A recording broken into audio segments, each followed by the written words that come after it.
Well, welcome to Hamilton County TV. I'm Perry Williams, and alongside me is Hamilton Heights basketball coach Chad Ballenger. Welcome, Coach. Thanks for having me.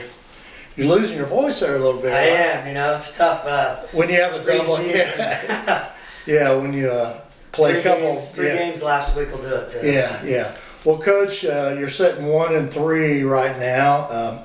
Let's talk about it because it's not all bad. Okay. Yeah. A tough start with Lebanon, a very good basketball team. They had a lot of kids returning. The score really doesn't indicate how we played. Fourth quarter was pretty brutal to us, but going into the late in the third, it's an 8-point game. We've got the ball.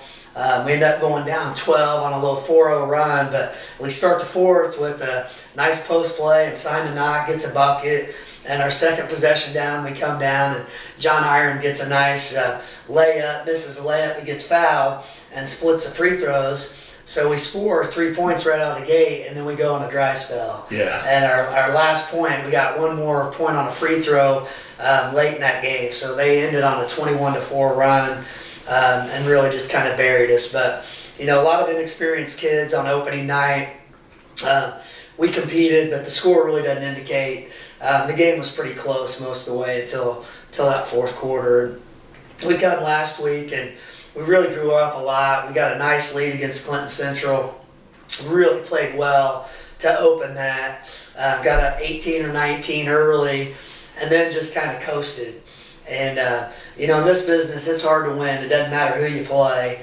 But it left a bad taste in our mouth. And we hit the kids pretty hard Wednesday and Thursday. Extremely tough practices to get back, to get that fight, to guard and play hard and effort. And we did. On Friday and Saturday, we competed. Now when we look at it, we think we let a couple slip away from us. But we're pleased with the strides we're making with the kids that we have. And we are undersized. But, Friday played a really good Newcastle team. We got beat in overtime, but we had our chances. I trace it back. The average fan looks at the last play of the game. For us, it's possession by possession. Every possession counts. And, for us, we look back, we were 13-22 from the free throw line. Two more of those, and that's a difference maker. So the end of the game isn't always, the factor. It's what happens on the opening tip in possession one. So we've talked to the kids a lot about that. And then, we bounce back against Guerin, and the same thing. It's a 2-point game, and we trace it back. We had 2 out-of-bounds coverages that drive me crazy. We blew 2 out-of-bounds defensive coverages where they scored. And that's a difference. That absolutely. So, and I actually remember those plays. Yeah. And, we talk to our kids a lot about you got to be detailed. That's the detail things. It's the little things that you think might not matter ends up changing a window of loss, and that's kind of where we're at. So we're going to clean stuff up, and we're going to get back after it. Especially when you play like you're doing here in this stretch here in December, and especially early, you're playing 3 top 25 teams. Okay, so that margin for error is very, very small there. But I'll have to say that one thing that I noticed, I didn't go to Newcastle, but I've been to Newcastle many times. That's a difficult gym to play in. That's a little bit different atmosphere, but both teams are the same, and you got to adapt. And those are some of the things that those young players got to handle. But in the Guerin game played here at home, I thought you had a lot of fight all the way to the end. I mean, you had a couple of key steals into that ball game and got some buckets and did a pretty good job. We did. We're very undersized, and coming in, we really want to play up tempo to get it up the court, not up tempo and jack bad shots. Yeah, absolutely. But we wanted to press a lot, but we haven't had all the pieces. We haven't been deep enough. We've had some illness. We've had different things go on, and we're just really not as deep as what we would like to be, and we don't understand our pressing as well as what we want. We still want to get after it, but we don't want to do it just to give up an easy basket. And so we're still working on that. But against Guerin and Newcastle both, we got turnovers late. out of our press and traps. So yes, they look very good. It looked good. I was impressed with Garen. I thought we did a really good job. So that's something that we're going to build off of, and hopefully we're going to play that way a little bit more because that's what we need. We have to cause a little bit of chaos to go against somebody that's bigger and stronger than us. We've got to be a little bit different. Absolutely. Now, Coach, and I pretty well know this answer because I've been interviewing you for years, but one of the things you do is in building your schedule, because I kind of break it up in 3 different sections. You play early on, play a lot of non-conference games and games like that, and in the conference, but it all boils down to March, okay, and tournament time. You played a back-to-back this week. You're playing a back-to-back next week, and you've always felt that that's very important to do. Talk a little bit about that, playing those back-to-back games 2 weeks in a row. It's earlier in the year, but last week we played Tuesday, Friday, Saturday, and that's a sectional schedule right there. Absolutely. And so we kept telling them on Saturday, this is how your body's going to feel in March. Yes. We come back for that championship game on Saturday, this is how your body's going to feel. And we think you have to be conditioned and see that throughout the year. And that's one reason that we play a lot of doubles. And I know a lot of other coaches don't like it because they think it's tiring. But I think that's how your body has to be conditioned. Baseball Albee was that way when I was his assistant. And that's something I've always remembered. And that you got to win that big one on Friday. And you got to let it go because you got to tip it back up Saturday and try to cut those nets down. So even though it was earlier in the year, it's a good experience for our kids to feel that. We're going to be in better shape too as the year goes on. But that's a big part of what we do to try to get ready for March. And we talk a lot about it. I mean, we talk to the kids on Saturday about, hey, it's an opportunity to get better. Every time you take the floor, it's a chance to get better for March. Yeah. We kind of got a bad taste in our mouth. Our last few sectional finals, we've gotten beat by 2, we got beat by 1, we got beat in overtime. It's a bad taste. We'd like to fix that. So we're going to keep working. I guess I should have looked ahead here a little bit. December 16th and 17th. So you got a back-to-back. So you're actually playing 3 weeks in a row with back-to-back games. Also.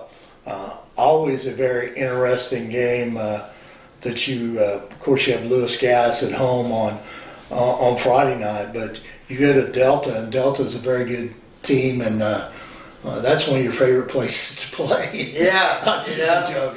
Sorry about that. But that's a tough place to play. A tough place. So the environment will be a real challenge for these younger players. It will. It's going to be an interesting weekend. Cass coming to town on Friday, being a big conference game, and then bounce back and go to Delta, which is a tough place to play.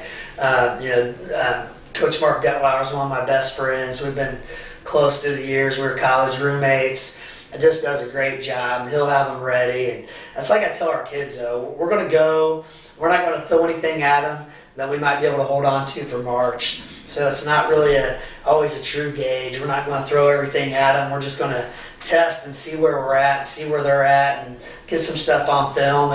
And the one that'll matter will be in March. So it'll be tough and it'll be good for our kids. Again, we've got a lot of inexperienced kids, and it's going to be another opportunity for them to go on the road and play in a tough environment. 2 years ago, or when the last time we were there, we didn't even shoot a free throw. I mean, got you excited. It got me excited. It got our kids excited. Yeah. I think there are a few technicals in that game. Yeah. It was a rough one, but we're going to toss it up. We're going to get after it. Yeah, and that's a good point. Is you have one of the things that when you play teams that's in your sectional come March, you don't exactly want to throw everything out, because not necessarily just because you beat them in the regular season, it doesn't carry over to you're going to beat them in March or vice versa. That's right. It's always good to play. And you can test matchups and things like that and get stuff on film and then really figure out maybe what their weakness is or something we can do different. So I never put a bunch of stock into the regular season game when we got a team like Newcastle, because we're going to see them again in March. Yeah, and the one thing about it is I think the key to what you're trying to do right now here at the beginning of the season is, play to the entire game, okay, Right. and grind it out. And that's what you're going to have to do, because that's the type of team you've got this That's year. right. We're going to learn a lot as our kids get better. We're going to be a different team in March. You know, there's no question. We're still trying to feel our way with Sam Dawson and John Iron and Simon Knott, and some of those guys are coming straight from the JV. And some of them, we had a good summer. Some of them didn't get to come in all the time because of other obligations. So we're really piecing it together, and we're a work in progress. But I'm pleased with what they're giving me. I mean, you know, they're coming in and really putting in a good effort, practice, and getting better every day. And that's what's important. It is. That's what's important. Even, you know, sometimes it doesn't show it on the scoreboard. You get beat, but man, nobody.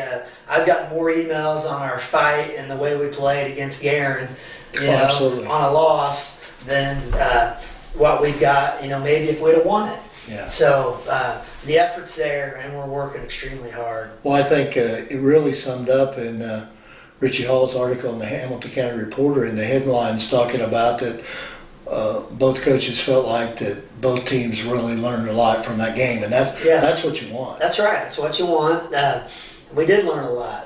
You know, we learned that we can fight, and we got good situational basketball, and IQ's getting better. I mean, they pressed us a little bit, put a little pressure on us late.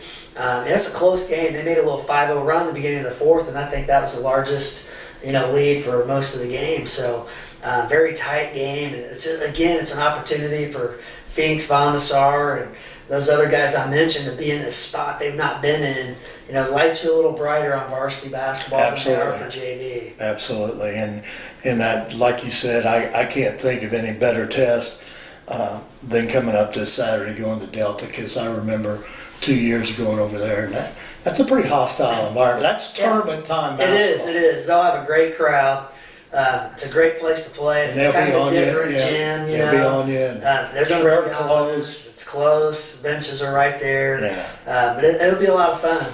Yeah, and then, of course, that'll take you through all these games, and then on December 22nd, you go to Franklin County and play in that holiday tournament, which gives you that tournament atmosphere, if you're fortunate enough to win a sectional, to play a back-to-back like you do in the regional. That's another thing I love. I love holiday tournaments. I love the 1 day, 2 games in a day, just like the old regional format. Now it's going to be like a semi-state format because they've changed that alignment, but it's great for our kids. It's great for team bonding.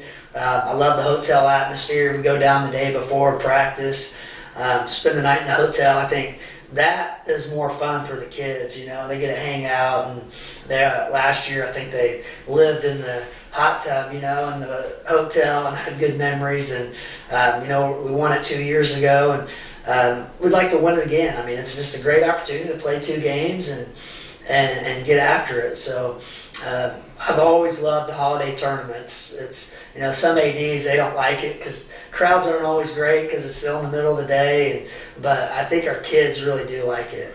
Well, I think it's a great atmosphere that you get to see that regional action, because there's tournament time and regular season time is really a totally different atmosphere. It is. It's totally different. Pressure. Yeah. Pressure. You know, we found that out. You know, I mentioned it. We've struggled a little bit in the last few, and when I look back on it, a lot of times it's pressure. We've, you know, our sectional the last 2 years has been won by the team with the worst record coming in. Yeah. That tells you. I mean, last year Jay County was 22-3 and got beat by Yorktown, who had the worst record coming in. The year before that, Newcastle won 7 games coming in and knocked off 2 ranked teams in Delta and us in the final. So not only that, it's a good lesson to tell our kids, whatever happens in the regular season, when that tournament time starts, everybody's 0-0. And I think it's cliche, but it's true. I think those teams that understand that and take that approach, because, you know, your sectional is not the only sectional that happens. Absolutely. The best teams not always win the sectional, right. And that's why Indiana High School Athletic Association basketball is so exciting. Oh man, I love it. Yeah. You know, it gives me chills. I just got chills thinking about it. Yeah. Come tournament time is so much fun.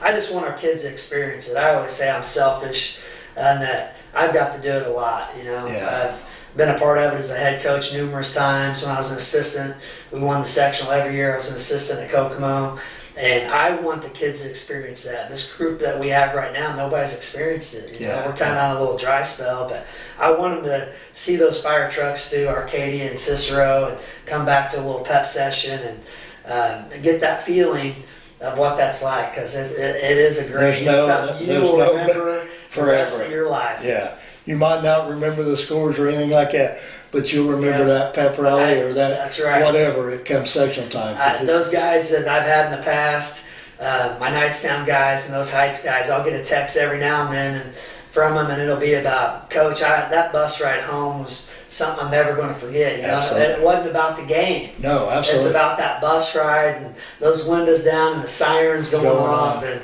they'll remember that. They might not have scored a point in the game, but you're on a team that did it. You're on a team that did it, and you're on the picture in the school forever. Absolutely.